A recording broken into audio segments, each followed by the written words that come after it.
Ok. Boa noite. Já já nós iniciamos. Esperar que nosso convidado entrar.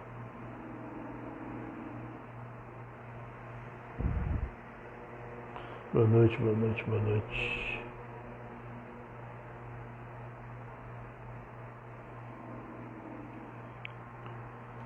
Salve, boa noite, Marcelo.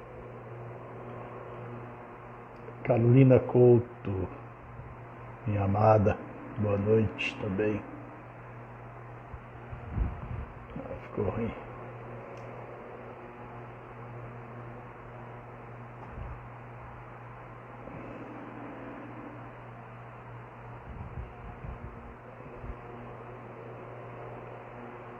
Boa noite, amor.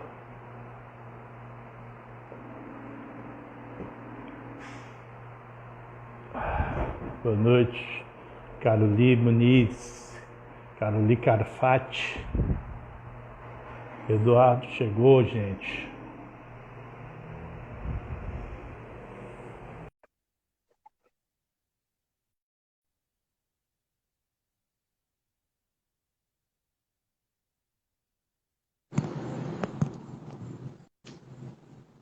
Boa noite, Eduardo.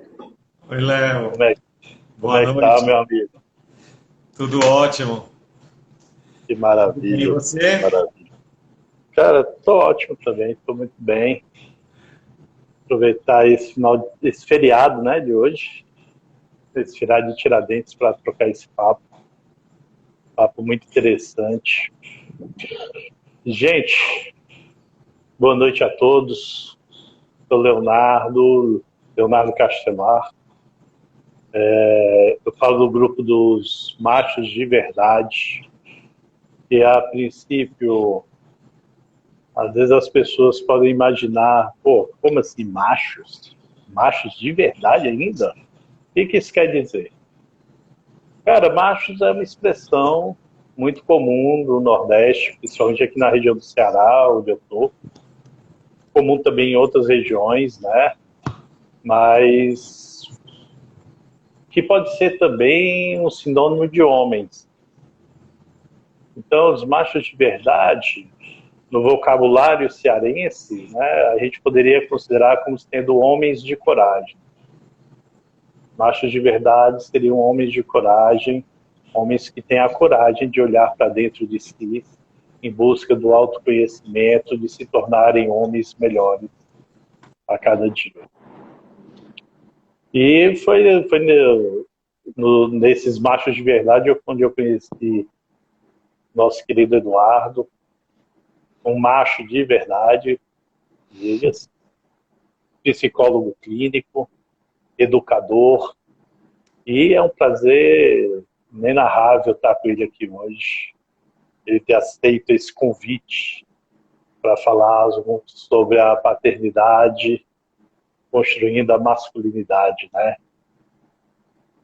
Eu vou dar a palavra para ele, e antes, Eduardo, de te dar a palavra, eu só queria dizer uma frase que eu escutei hoje não, minto, escutei essa semana, da Ida Putnik, conhece? Querida Ida. Na verdade, a frase nem é dela, né? Mas eu amei essa frase. E assim, quando ela falou, entrou no meu ouvido, eu me identifiquei com ela, na verdade. Eu não tenho vergonha de dizer isso. E ela veio encaixar assim na nossa live. Que a frase é o seguinte: somos crianças criando crianças. Esse seria o retrato. Mas a palavra está contigo. Somos crianças criando crianças. Essa frase é para a gente refletir mesmo, né, Léo? E pensar. E essa frase me traz, quando você fala essa frase, né, traz muito assim um sentido de compaixão, né, também conosco mesmo, né, no nosso papel. E com nossos pais também, né? Uhum. Na criação. Acho que essa frase para mim me traz muito isso assim. Estamos todos fazendo o melhor que podemos, né? Estamos buscando ser nossa melhor versão sempre, com erros, com acertos, e estamos aprendendo, como as crianças também estão aprendendo, né? Então, mesmo no papel de pais, a gente está sempre aprendendo. Fiquei muito contente com seu convite para esse bate-papo. E como a gente, né, foi conversando um pouco antes, e alinhando para esse momento aqui hoje também, estou assim, muito à vontade da gente estar aqui transitando entre vários papéis, né? Então eu poder falar não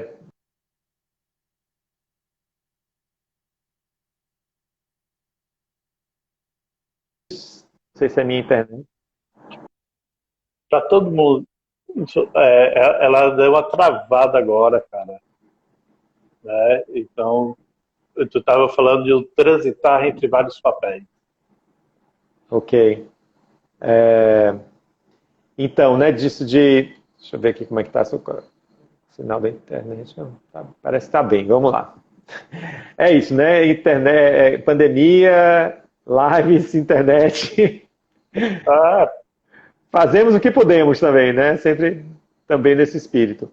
Mas eu ia dizer, né? Quando você propôs e o que a gente foi conversando, sinta-se muito à vontade da gente transitar aqui hoje em vários papéis, né? De eu poder falar do meu papel, às vezes do meu lugar de pai, da minha experiência com o pai, com meus filhos. Eu tenho 3 filhos homens também, hoje com idades de 20, 18 e 16. E também falar do meu lugar de filho e também resgatando a minha experiência com meu pai, né? Também e como eu fui, como a experiência com ele também foi me moldando como homem, na minha masculinidade também, construindo a minha masculinidade também, a minha identidade. Então vamos lá, vamos transitar nesses pontos. Eu pensei em algumas ideias assim iniciais para trazer para o bate-papo, e a partir daí a gente vai vendo onde a conversa leva e também, né, com a interação com as pessoas. Estou vendo algumas pessoas conhecidas também entrando. Ó, a Carolina entrou agora. Já faz um tempinho que ele está aí. Ah, eu só queria contextualizar que eu achei muito interessante a tua colocação. Eu também sou pai de 2 filhos. Eu tenho uma menina de 21, menina, né? Porque o filho nunca cresce. Mas é uma menina de 21 e um rapaz de 14. E mesmo quem aqui não é pai, com certeza é filho de alguém. Então vamos tirar proveito de tudo. Isso. Boa noite, Patrícia. Oi, Patrícia. Então, acho que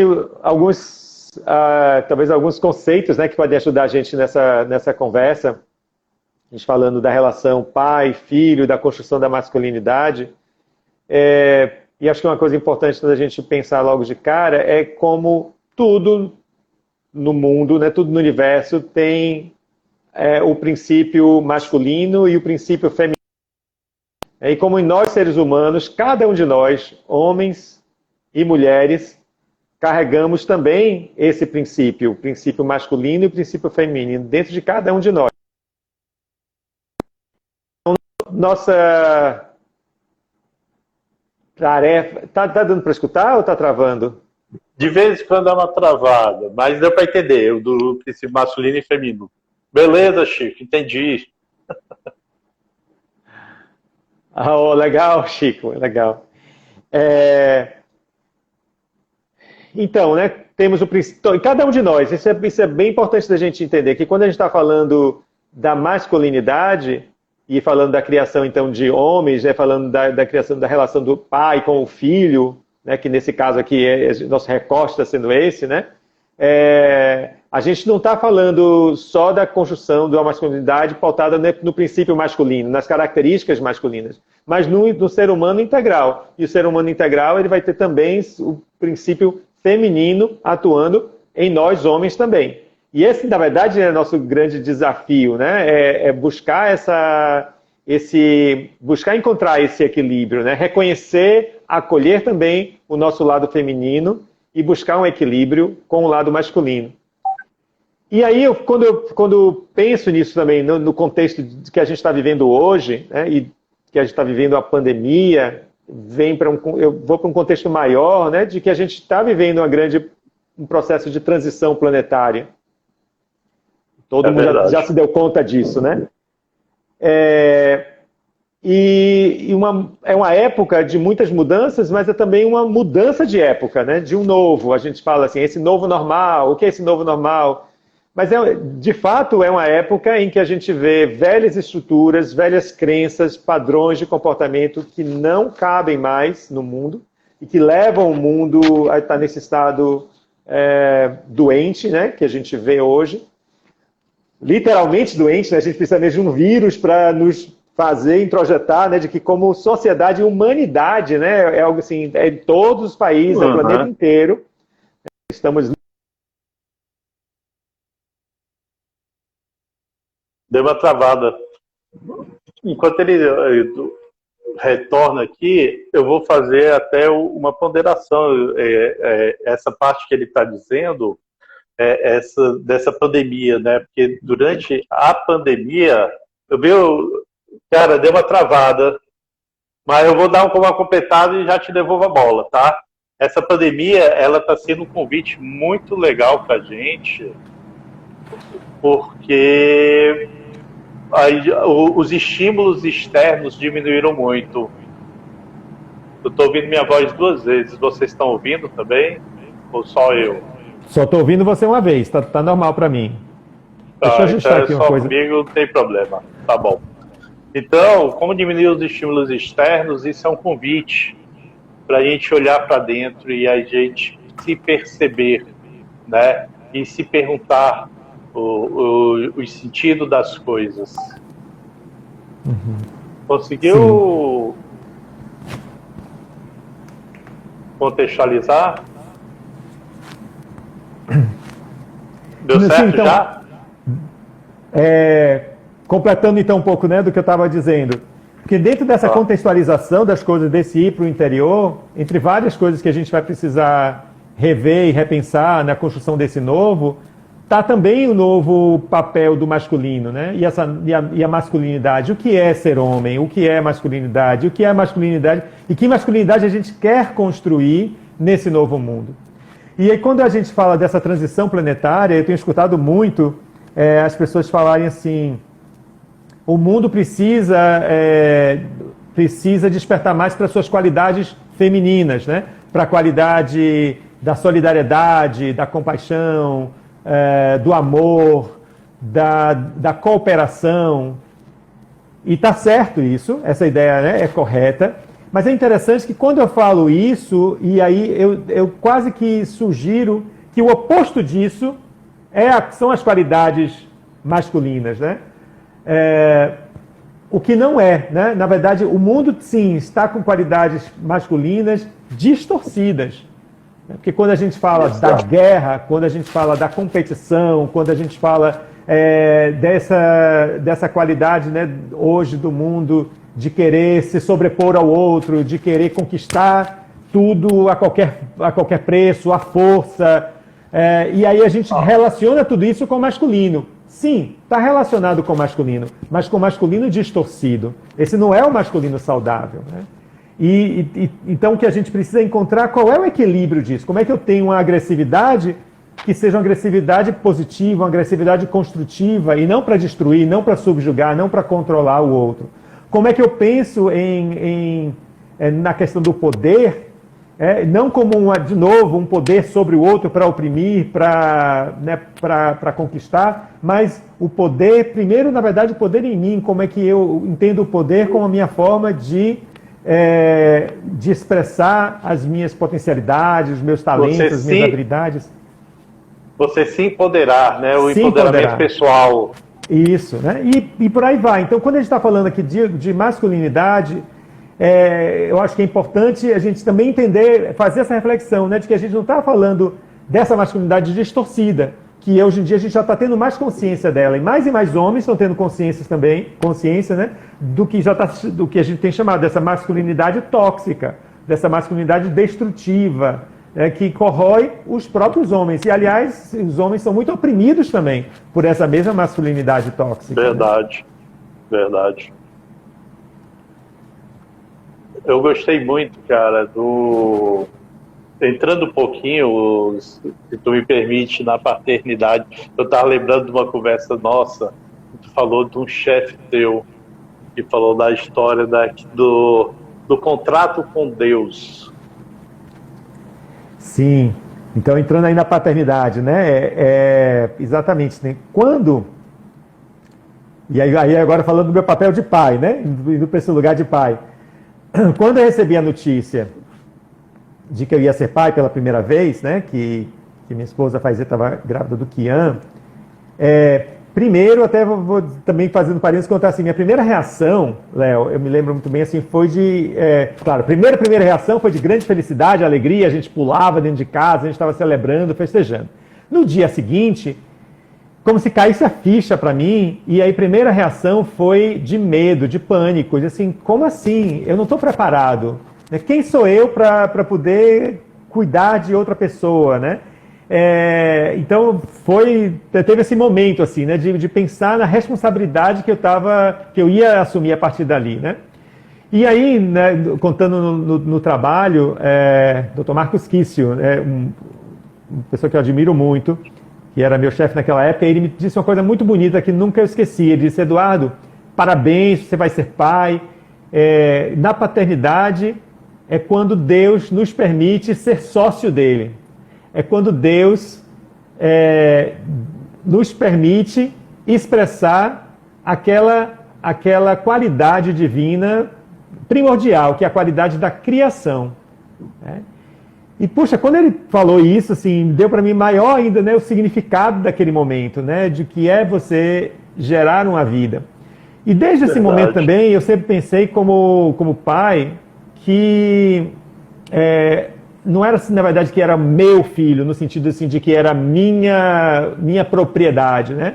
Mas que antes, né, os nossos filhos são confiados a nós.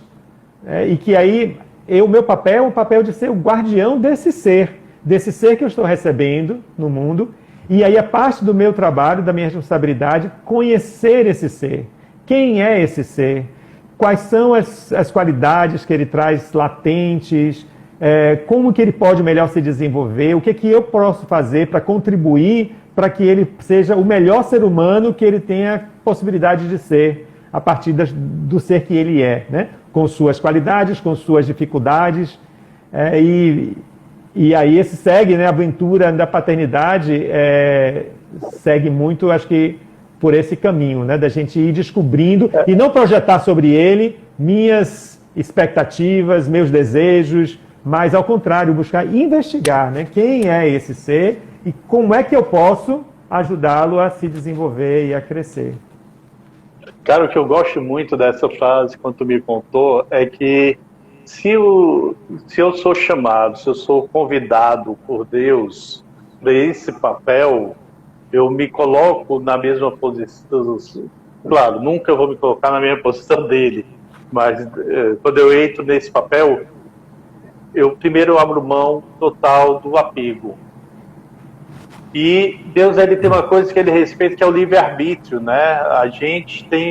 Nós temos o livre-arbítrio. Então, se eu entendo isso em relação aos meus filhos, eu sou o tutor, eu sou o guardador, eu os ajudo a irem para a vida, como você falou, mas sabendo respeitar todas as escolhas deles. Eu oriento, mas assim, a decisão final é deles. O aprendizado que eles vieram ter é totalmente deles. Com certeza, né? E essa consciência, agora, Léo, é muito importante esse ponto que você traz, porque eu às vezes também vejo, né, assim, e no meu acompanhamento, né, no consultório, com famílias, como às vezes nós como pais podemos ficar um pouco perdidos nesse papel e às vezes achar que essa delegação, digamos assim, né, é total desde o início.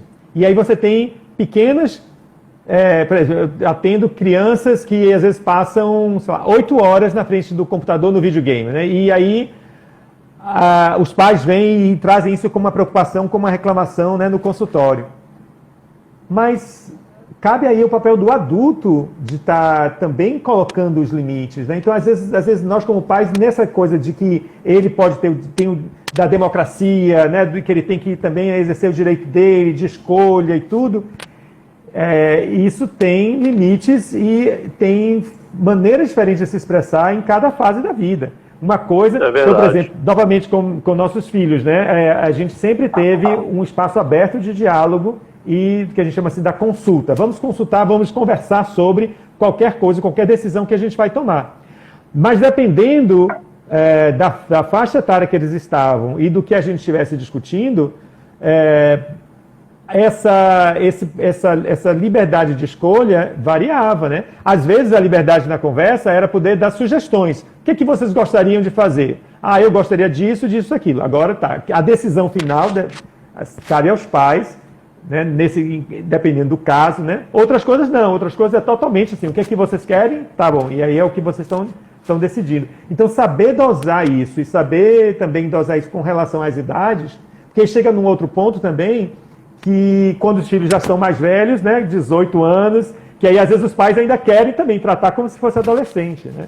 Exato. E aí já não cabe mais também. Então, é um jogo isso, né? É que nem o Caroli disse agora pra gente, limite é amor, né? Então, quando eles ainda não têm essa capacidade, a gente tem que ir dando esses limites até que eles possam andar com as próprias pernas. O importante é que, onde eles puderem andar com as próprias pernas, nós permitirmos eles andarem e estarmos ao lado na hora que se levantam para poder dar o apoio. Exato. E aí, esse ponto que Caroli traz, então, né, de dar limite, me faz lembrar de outra coisa que também está ligado com a questão, né, da masculinidade, né, dos papéis, que é a função materna e a função paterna. A gente também ter consciência, né, do que é a função materna e a função paterna.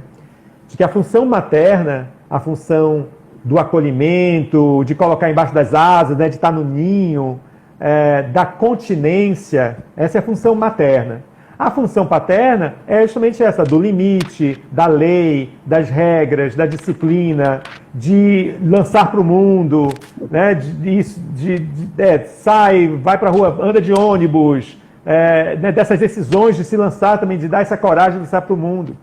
Agora, essas funções, elas não são exclusividade da mãe e do pai, respectivamente. Não. Tanto o pai quanto a mãe precisam desenvolver e exercer a função materna e paterna na relação com o filho. A gente vai precisar discernir qual é o momento que eu, como pai, preciso dar colo, que eu, como pai, preciso exercer a função materna, que eu, como pai, vou trocar fralda, vou dar mamadeira, que eu, como pai, vou acolher quando está chorando, e eu sei, está difícil, vou dar essa continência, né? Ou eu, como pai, vou dar disciplina. Eu sei que você está chorando, mas tem que fazer o exercício, tem que fazer a tarefa de casa. Eu sei que é difícil, mas a tarefa, o estudo, a prova, né, também trazer a lei e a disciplina, combinando as duas coisas, né? A mãe também, né? A mãe, então, novamente, a gente precisa desconstruir de que o masculino e o feminino estão vinculados especificamente a homem e mulher, né? O equilíbrio entre o masculino e o feminino precisa estar nos homens e nas mulheres. Isso lembra muito a dualidade, né? Porque nós seres humanos, somos muito vinculados a essa dualidade do bom e do ruim, do certo, do errado, do preto, do branco. E, cara, na verdade, nós temos princípios masculino e feminino dentro de nós. Se o homem se torna um masculino saudável, se ele consegue enxergar o seu feminino também de forma saudável, e o mesmo para as mulheres. Isso. Buscar esse equilíbrio mesmo, né? Verdade. Eu tenho uma pergunta aqui para ti, que eu achei muito interessante. Que a gente abriu para perguntas. Ideia, gente, a gente vai abrir perguntas para vocês também, mas a princípio são perguntas dos machos de verdade do grupo lá que eles nos fizeram. essa daqui. Como educar um filho para ter a masculinidade saudável? Quando na escola, na universidade, trabalho ou com os amigos, a masculinidade tóxica, o machismo são tão presentes. É uma boa pergunta, porque esse é o desafio, né? É o desafio que a gente falava no início, da gente estar vivendo esse momento de transição e a gente não ter clareza de qual é o direcionamento que a gente quer tomar enquanto sociedade, né? Do que é que a gente quer construir. E aí eu acho que na educação dos nossos filhos, não só a gente precisa estar trazendo o exemplo e promovendo, né, essa masculinidade saudável, mas também falar sobre o comportamento que não é desejável, né, sobre o comportamento tóxico, para que eles também possam discernir e ajudar, inclusive, nessa transformação também, né, ou não se envolver em alguma situação, né, que às vezes a pressão do grupo às vezes é grande, né, e é verdade, não é fácil a gente criar os filhos nesse momento de transição, com todas essas mudanças que estão acontecendo e com essa confusão que a gente ainda vive, né? Mas eu acho que o caminho seria deles também participarem desse discernimento, né? Deles também entenderem como parte do que é certo, do que é errado, né? De como eu devo pautar meu comportamento e poderem fazer esse discernimento. Me vem um exemplo assim também, por exemplo, assim, uma das coisas que a gente, na desconstrução dessa masculinidade tóxica ou do machismo, né, em casa, uma coisa que na verdade eu aprendi do meu pai, aí agora eu vou falar então no lugar de filho, né? Meu pai era uma pessoa que, como você diz, crianças criando crianças, então claro que tinha muitos aspectos dele como homem e dessa masculinidade saudável que ele ainda precisava desenvolver. Claro. Lidar com as emoções, por exemplo, não era algo fácil para ele, assim, demonstrar esse afeto, né? E ele era um homem também muito afetuoso, mas eu sentia que esse era o lugar que travava um pouquinho, às vezes, né? Esse falar disso. Mas por outro lado, no aspecto do respeito às mulheres e das tarefas de casa, ele sempre nos ensinou a participar de tudo. Então a gente sempre em casa lavava prato, tinha que arrumar a cama, né? Tinha que ter uma participação ativa também. Não era uma coisa que os homens não se envolvem com esse trabalho. E isso a gente passava também, né? Assim, eu passei também agora como pai, né, para os meus filhos. Mas vejo como isso não era uma coisa simples, mesmo deles, digamos, manter com os amigos. Uma vez, me vem à mente agora assim, um momento que estava em casa no fim de semana e agora acabou o almoço, vão lavar a louça. E aí veio um amiguinho deles, um vizinho, e aí viu eles na cozinha, começou a dar risada deles, menininha, né? Começou a fazer a gozação com eles, né? E a gente chamou ele e falou assim, não, que menininha, né? Todo homem, menino, menina, todo mundo comeu, então agora todo mundo lava o prato, né? É a coisa mais comum. E cozinhar também. Venha também você ajudar. O menino se desesperou tanto, saiu correndo de casa, assim, chorando, foi para casa dele, né? Porque era assim algo. Mas é isso, né? Assim, a gente está lidando com esse momento em que a gente precisa estar educando uns aos outros, a gente precisa estar levando com paciência, com amorosidade, né? Quando você usa uma piada machista que você não ri ou que você corrige, né? Vamos pensar de outra forma. Essa pergunta, quando eu vi ela a primeira vez, eu mesmo fui tentar responder, né? E na resposta eu me lembrei do seguinte: meu filho, quando ele era pequeno, 3 anos, 2 anos de idade, ele chegava pra gente e falava assim, eu quero batata, e você podia dar chuchu, podia dar cenoura, podia dar a própria batata, e ele comia, amava aquilo. E ali a gente estava ensinando ele a comer verduras, legumes, frutas. Quando ele entrou na adolescência, cara, ele sumiu, ele não quer mais saber disso. Mas eu sei que dentro dele, isso já está introjetado em algum ponto, onde na vida adulta ele pode lembrar desse ensinamento e trazer. Porque a fase da adolescência também é uma fase muito difícil, né? A fase da adolescência é a fase da rebelião, de se desligar dos pais, do conceito do que é certo, do que é errado, de querer experimentar várias coisas. Então, o que você faz na base conta muito nesse momento. E o que me leva a uma segunda pergunta que me fizeram, que é como trabalhar a masculinidade distorcida ainda presente em mim. Porque, como bem naquela pergunta, dessa masculinidade tóxica, em todos os outros ambientes, porque ela faz parte de uma crença coletiva, né, social, eu também tenho essa masculinidade distorcida. Eu trabalho a minha masculinidade, eu trabalho o meu machismo, eu trabalho a minha masculinidade tóxica, mas eu reconheço que eu tenho. E na hora que e talvez esse seja o nosso primeiro passo, né?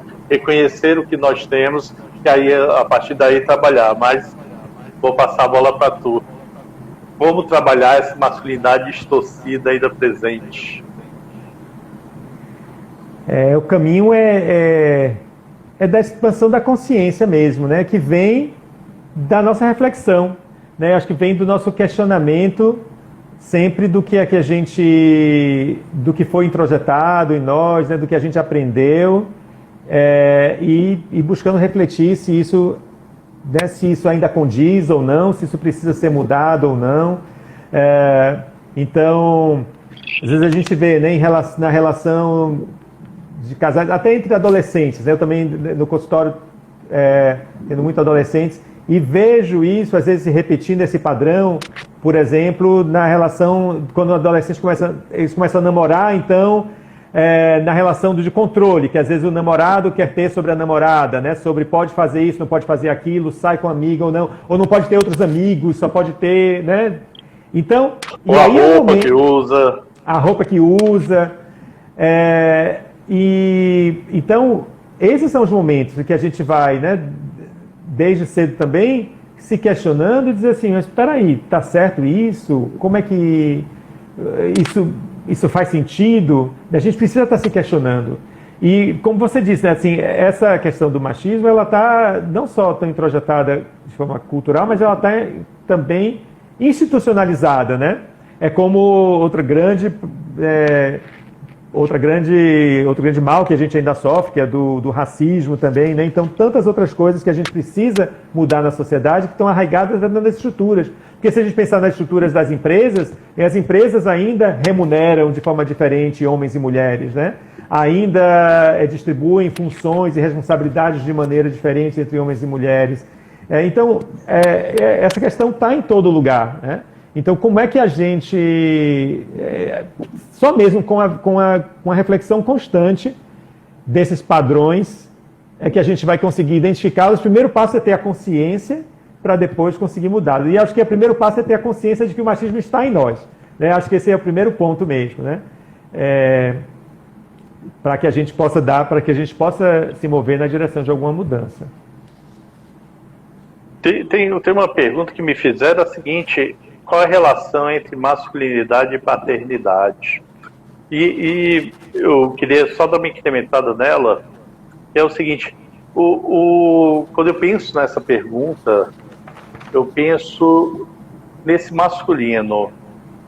Quando eu fui pai a primeira vez, eu tinha 22 anos, 22, 23, realmente era uma criança tendo outra criança.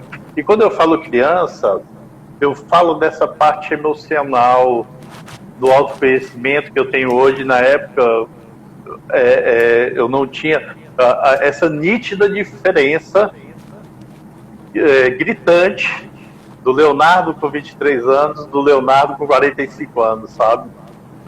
E essa relação disso com essa paternidade.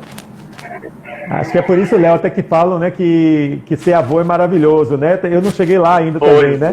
Mas deve ser por isso, né? Porque aí você já passou por toda essa fase, aí você tem de novo a possibilidade, né, de estar acompanhando, né, o crescimento de outro ser, mas já com toda essa experiência acumulada, né?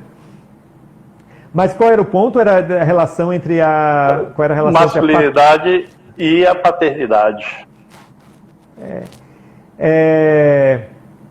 Acho que essa pergunta vai muito assim no ponto da gente. Primeiro, coisa que você estava falando também antes, né? Assim, primeiro, se eu, como no exercício da minha paternidade, quero ajudar a construir a masculinidade, né, nos meus filhos, eu primeiro preciso também rever a minha própria masculinidade, né? Então, também ter consciência do que eu preciso mudar também, né? De como é que eu posso exercer uma masculinidade mais saudável também. Depois, também, junto com isso, entender que essa masculinidade saudável e a paternidade saudável vai, novamente, também implicar nesse equilíbrio entre o princípio masculino e o princípio feminino dentro de mim. Em como que eu acolho também, então, no caso da masculinidade, né, acolho também as minhas qualidades mais femininas, da intuição, né, da compaixão, do cuidado, do amor, da sensibilidade, de poder expressar os sentimentos, de poder ter a humildade também, né, diante do filho e também dizer, me desculpe quando eu errei. Então, acho que é o exercício constante de revisão e dessa integração, né, que é tarefa de vida, na verdade, de todos nós, né? É verdade.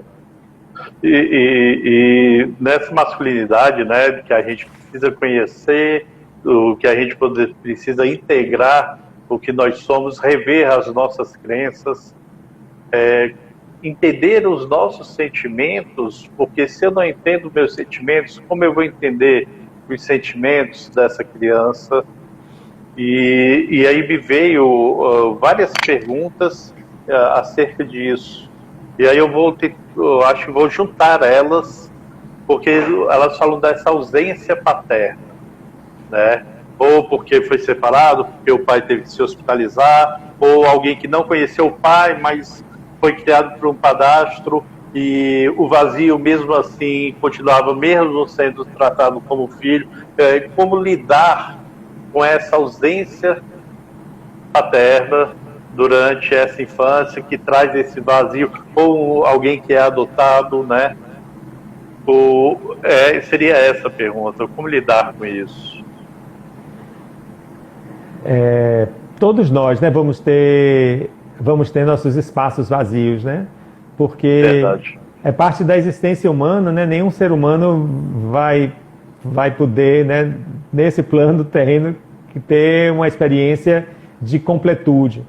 Porque somos todos, ou porque somos todos como humanos, né? Nenhum de nós é perfeito, nossos pais não são perfeitos, nossas mães não são perfeitas, e mesmo pelas vicissitudes da vida também, né? Pelas situações, como se diz às vezes, o pai que é adoentado ou que faleceu, então às vezes são circunstâncias até externas, então todos nós vamos ter essa experiência do vazio em algum lugar, né? Ou é na relação com o pai, ou é na relação com a mãe, ou pode ser em outra questão, mas então é sempre num processo de autoconhecimento que a gente, como adulto, vai poder ir ao encontro dessa criança ferida, né? Dessa criança que tem esse vazio, dessa criança que tem essa falta, essa criança dentro de nós. Essa criança ferida interna é aquele aspecto nosso ainda imaturo, né? Ainda frágil, porque ficou naquela necessidade, né? E essa criança... Ele ainda está na dor, né? Ainda está na dor, né? E essa criança, ela atua no adulto, ela atua no presente, não tem outra saída, né? E ela vai continuar atuando e gritando e pedindo por socorro. No entanto, nós, como adultos, já temos a possibilidade de olhar para essa criança, de reconhecer essa criança e de dar para ela aquilo que ela não pôde ter, de preencher esse vazio. Então, nós, como adultos, temos essa possibilidade, né, de fazer,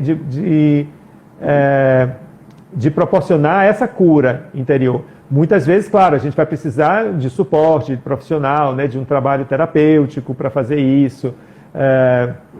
Mas esse é um recurso que nós temos essa possibilidade. E esse recurso começa também quando eu, de novo, tomo consciência dele, quando eu reconheço. Quando eu reconheço, às vezes, atitudes que eu tenho na minha vida como adulto que não são condizentes, né, com a minha idade, né, que eu mesmo sinto assim, né, eu não deveria ficar tão fragilizado com essa situação, ou eu não deveria perder a paciência nessa situação, eu não deveria me desestabilizar emocionalmente com essa situação. É como se pensar assim, que a reação emocional que eu estou tendo, ela é desproporcional à situação real que eu estou encontrando. Então, isso me dá uma pista de que aqui tem uma ferida, né, de que aqui tem uma questão da criança ferida que eu preciso investigar.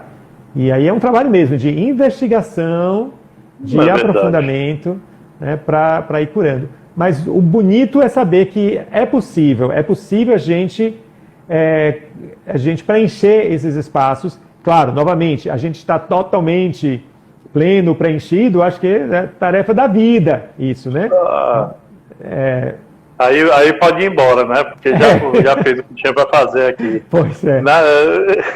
Quando tu me falou isso, tu estava respondendo essa pergunta, eu fiquei pensando, né?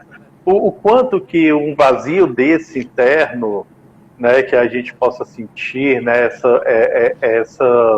essa dor interna, pode estar influenciando numa paternidade, né? Às vezes esse vazio faz com que eu tenha um apego ao meu filho muito grande, não consiga ajudá-lo a ir para a vida, ou não permita que ele tenha as experiências dele. Eu não sei, são inúmeras as possibilidades. Então, curar essas dores internas, essas feridas da nossa infância, se torna altamente importante para que a gente busque trazer essa paternidade da forma mais saudável. E também, Léo, nisso mas também tendo compaixão conosco mesmo, né? De que também a gente não vai conseguir. O Winnicott, né, na psicologia, tem uma frase que eu gosto muito, que ele diz assim, né, de você buscar ser a mãe suficientemente boa, né, ou o pai suficientemente bom. A gente nunca vai ser o pai perfeito. Então, até porque vai ser difícil para mim, às vezes, se eu trago um vazio, se eu ainda não me trabalhei, se eu estou com aquele buraco ali, vai ser difícil eu preencher isso no meu filho, porque eu mesmo não tive. Às vezes eu não tenho nem consciência que eu não tive, e eu não tenho nem consciência da necessidade dele também, de que ele também está no vazio, porque eu ainda estou também, né? Por isso que, com certeza, né, o processo de autoconhecimento, né, e de desenvolvimento pessoal é tão importante para todos, né? Para que a gente vá se reconstruindo, vá se completando, e nisso a gente pode ser pessoas melhores na relação com nossos parceiros, parceiras, com nossos filhos e filhas, com nossos colegas, amigos, familiares, né, no mundo. Aquela frase, né, somos crianças gerando crianças, ou crianças criando crianças, eu me identifico e assim, na boa, eu não posso me julgar do pai que eu fui, porque naquele momento eu dei o melhor que eu tinha para dar. Porque o julgamento seria muito cruel comigo. Eu não posso, com a minha consciência atual, com todo o trabalho de autoconhecimento que eu fiz até agora, estar julgando aquela criança. Ali foi o melhor que eu pude dar, não é verdade?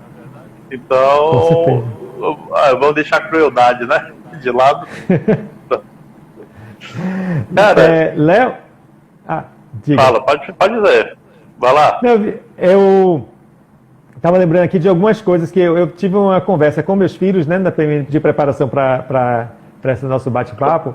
E foi muito legal, que me deu a oportunidade de dizer assim, gente, fui convidado pelo Léo para falar, né, sobre relação pai, filho, construção da masculinidade. O que vocês acham que eu deveria falar?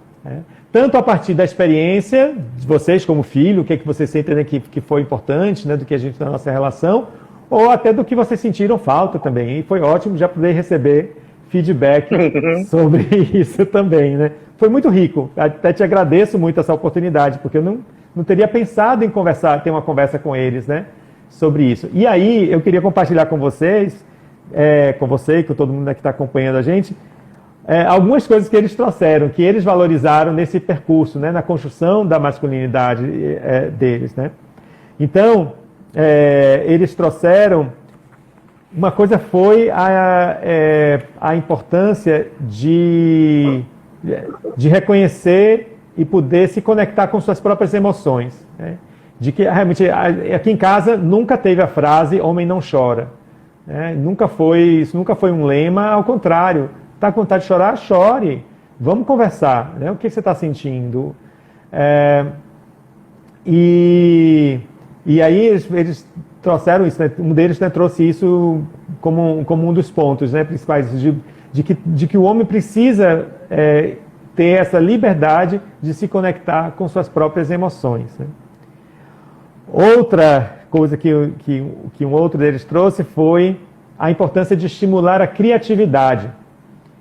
E que ele sente que foi uma coisa muito boa, de que a gente sempre estimulou isso, colocando à disposição brinquedos que estimulavam a criatividade, né, o Lego, ou materiais de pintura, de artes, ou a câmera fotográfica, com eles tinham liberdade, né, para usar e para fotografar e para filmar. Isso é uma coisa que a gente aprendeu, né, com uma amiga neurocientista, e quando os meninos eram muito pequenos, ela deu essa dica para a gente, foi uma dica de ouro mesmo, assim, né? Ela disse, geralmente os pais têm os equipamentos, têm os recursos em casa e fica tudo guardado às 7 chaves para as crianças não quebrarem, né? Quando na verdade você deve estar disponibilizando aqueles recursos para que eles possam manusear e se enriquecer com aquela experiência, né? E então um deles reforçou isso, né, de como foi importante essa questão da criatividade. Outra coisa que eles trouxeram, eu achei muito interessante também, foi estimular desde cedo o cuidado com o corpo, a mente e a alma. E aí eles falaram disso, assim, de como geralmente os meninos sofrem pressões para afirmar sua masculinidade com hábitos que não são saudáveis, né? Às vezes, com excessos no consumo de bebida alcoólica, ou com a relação distorcida com a sexualidade, com relacionamentos abusivos, né? Então, estimular o cuidado com a própria saúde e a relação respeitosa consigo mesmo, né, na dimensão corpo, mente e alma, estimular também, né, a busca pela espiritualidade, o desenvolvimento da espiritualidade, que tudo isso era muito importante, que implicava numa consciência que se refletia depois em relação à alimentação, à expressão da sexualidade e até mesmo no consumo de conteúdos culturais, que sempre foi uma coisa que a gente conversou também, né? Quer jogar videogame? Jogue, mas vamos ver qual é o conteúdo desse videogame? Vamos assistir filme? Vamos assistir, mas vamos ver o conteúdo desses filmes, desses desenhos, que mensagem que está passando, né? E a gente sempre dizia que quando a gente está jogando, vendo um filme, até ouvindo música também, claro, a gente está consumindo, é como um consumo de um alimento também. E do mesmo jeito que eu busco um alimento mais saudável, aquilo que vai que vai me trazer uma nutrição, eu também preciso ter esse discernimento quando eu estou introjetando, né, essa música, esses filmes, esse jogo. Então, eu achei muito rico, né, foi muito bom poder ouvir deles, né, essas relações. Outra coisa que eles disseram também foi, e aí acho que com isso eu fecho essa parte do que eles trouxeram, foi a importância de aprender pelo exemplo.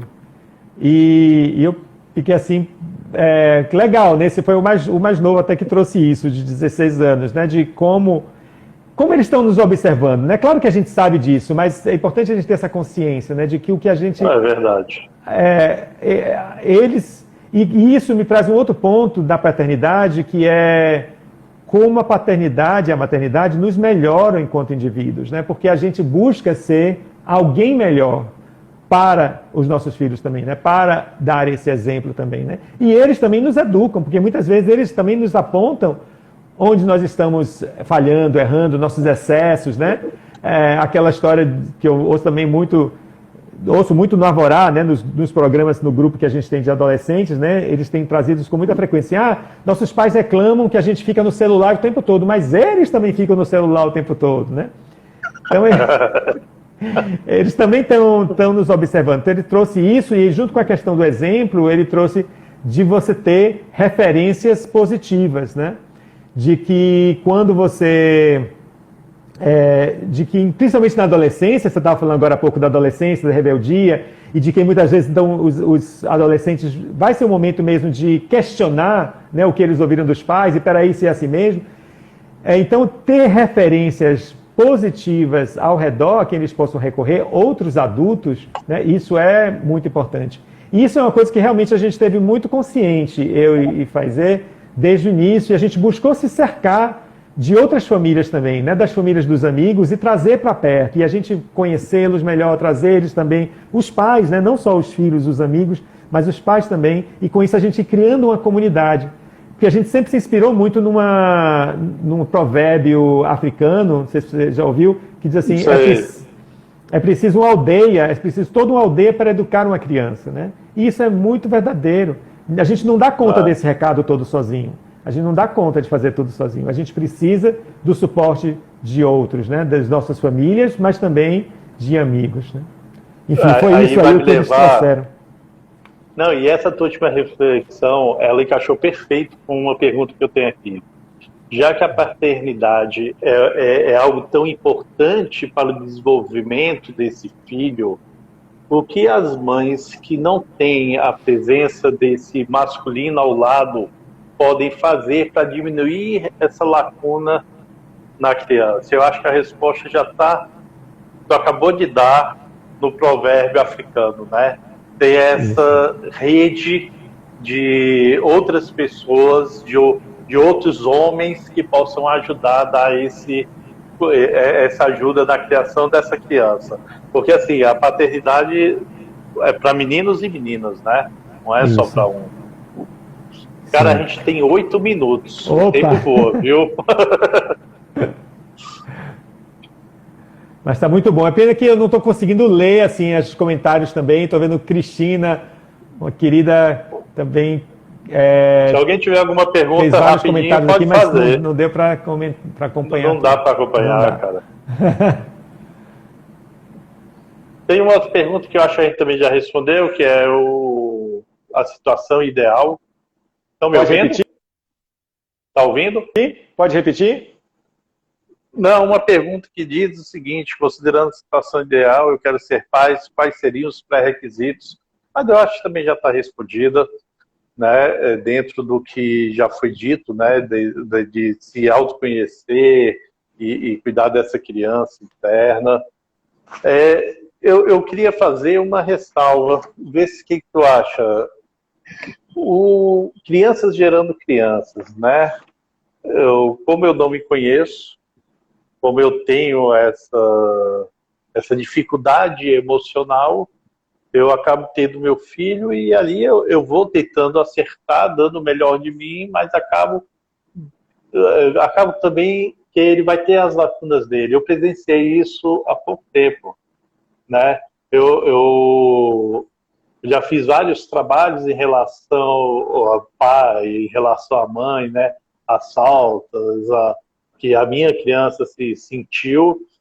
E essa semana passada eu sentei com minha filha, ela faz até psicologia, já está concluindo, mas ela chegou da terapia para mim e falou: pai, você fez isso assim, assim, assado, e isso fez comigo, isso e aquilo. Eu achei maravilhoso, né? Porque esse é um ciclo. Então, na hora que eu penso nessa dificuldade do tudo que a gente está conversando aqui, da dificuldade de, como é difícil ser pai, como é que é difícil o tamanho dessa responsabilidade, né? De tudo que eu preciso fazer, de como eu preciso me conhecer, de como eu preciso ser na vida, até para servir de exemplo, e o quanto que eu pude ser, né? Essa diferença. E eu poder olhar também com compaixão para o meu pai. Né? Porque hoje eu posso ter essa consciência porque eu estou vivendo numa nova era, ou está tendo essa conscientização, vamos dizer assim, um movimento que vem aumentando, mas assim, na época dele não existia nenhum movimento desse. Quem ia para psicólogo naquela época porque era doido, né? Tinha, vamos dizer assim, essas crenças. Então ninguém ia, por mais que tivesse algum tipo de questão para ser tratada, as questões não eram tratadas, o emocional não era tratado, não se era conhecido, era coisa de mulher. Então, se eu, nessa era, eu tenho dificuldades, Eu tenho a dificuldade de ser pai, tenho dificuldade de me conhecer, de saber as minhas emoções. Como é que eu quero que ele, naquela época, tenha sido um pai tão diferente, né? O que eu posso fazer é acolher, porque tudo que ele me deu, porque foi o que ele pôde dar naquela época para mim, e me acolher e aceitar do jeito que foi o melhor que pôde ser feito, né? E foi aquilo que eu precisava. Aquilo que eu acredito que precisava e não tive, é onde é onde eu preciso amadurecer. Acho que Isso. Eu acho que é isso. é isso mesmo, Léo. E acho que nos conectar também, nos colocar numa posição de humildade também, né? Tanto e de compaixão, né? Conosco mesmo, com nossos pais e com nossos filhos e com todos. E aí vem o que a gente falava no início, né? Dessas qualidades do feminino que a gente precisa desenvolver mais, né? Como homens, como sociedade, porque o que a gente está precisando muito no mundo é mais e mais estar conectado com o amor, com essa compaixão, com a humildade, né? com essas qualidades que vão nos ajudar no caminho da transformação, vão nos ajudar a fazer essa travessia que a gente precisa fazer enquanto sociedade, enquanto humanidade, né? É só mesmo, né? É só mesmo esse amor que cura. E às vezes a gente ainda tem uma tendência na sociedade muito, e hoje a gente tem visto, infelizmente, né, mais do que nunca, a tendência a ficar no negativo, na crítica, na dor, na indignação, na raiva, na polarização, né? E a gente tem visto isso tanto, né? Ainda mais no momento da pandemia também, nesse momento político, né? No país e no mundo. E tudo que a gente precisa é se afastar desse padrão, né? Desse padrão de tensão, de divisão, de separativismo, e transformar isso a partir mesmo do amor e da compaixão, porque só assim que a gente vai crescer e a gente vai transformar também aquelas dores, e a gente não vai perpetuar essas dores ou repetir esse padrão que leva a essas dores, né? É verdade. E entender também que, assim, essa paternidade, ela é muito importante, como tu falou antes, dessa presença também da mulher, né? Quando existe a maternidade ao lado, né?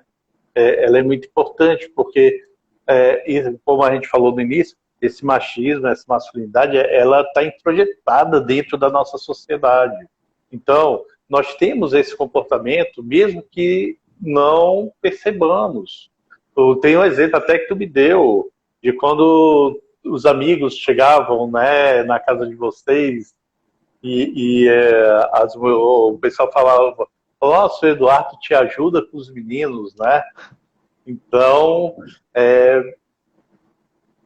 que leva também um episódio que eu vi na TV, numa série, onde a esposa está cobrando o marido dele exercer esse papel, né, o papel de pai, e o marido fala: nossa, mas eu te ajudo com ela. E a esposa responde: não estou te pedindo para me ajudar a ser mãe, eu estou pedindo para você ser pai. Né? E tem muito isso. Ah, o fulano lhe ajuda com seus filhos? Não ajudava coisa nenhuma, cumpria meu papel, né? Exercia minha responsabilidade também. Com certeza. Não é da gente não ser privado disso também, né? Do nosso papel também. O tempo está acabando, acho que daqui a pouco... O tempo acabou. Últimas palavras. Eu, particularmente, quero agradecer a todo mundo que pôde participar, pôde nos assistir. Muita gratidão, Eduardo, por você ter aceito o convite. Eu acredito que ajudou muita gente a trazer muita coisa para a consciência. E na hora que a gente traz para a consciência, a gente pode dar um novo passo, fazer novas escolhas. Eu que agradeço, Léo, porque também me ajudou a trazer muitas coisas para a minha consciência também, né? No momento de pensar, de preparar essas conversas também que eu tive com meus filhos.